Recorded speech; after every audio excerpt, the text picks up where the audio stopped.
نکاح ضروری کیوں؟ الحمدللہ، اسلام ایک ایسا کامل اور اکمل دین ہے جس نے انسان کی ہر شعبے میں رہنمائی فرمائی ہے۔ اللہ تعالیٰ نے دنیا میں بہت سی جاندار مخلوقات پیدا فرمائی۔ ان میں سے کسی کو نر یعنی میل اور کسی کو مادہ یعنی فیمیل بنایا، اور ان میں فطری خواہشات بھی رکھی۔ انسان بھی اللہ تعالیٰ کی مخلوقات میں سے ایک مخلوق ہے، لہٰذا اسے بھی شہوانی جذبہ دیا گیا۔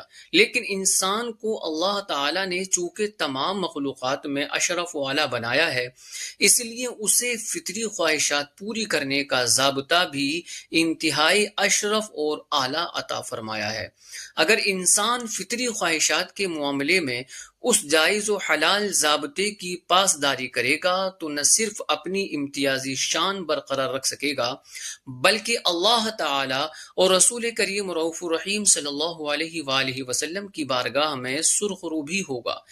اس کے برعکس اگر اس ضابطے کی خلاف ورزی کرے گا تو جانوروں جیسا ہو جائے گا، کیونکہ جانوروں کے لیے کوئی ضابطہ مقرر نہیں، جبکہ انسان کی فطری خواہشات کی تکمیل کے لیے ایک ضابطہ اور قانون مقرر ہے جو نکاح ہے۔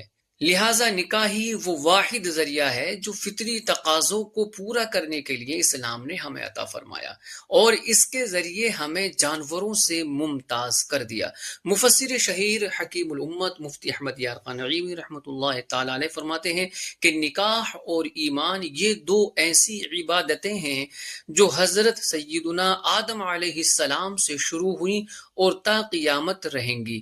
نکاح بہترین عبادت ہے کہ اس سے نسل انسانی کی بقا ہے، یہی صالحین و ذاکرین و عابدین کی پیدائش کا ذریعہ ہے۔ نکاح انسان مرد کا صرف انسان عورت ہی سے ہو سکتا ہے، نہ جن سے ہو سکتا ہے، نہ دریائی انسان سے، نہ کسی جانور سے، کیونکہ دنیاوی نکاح میں ہم جنس ہونا شرط ہے۔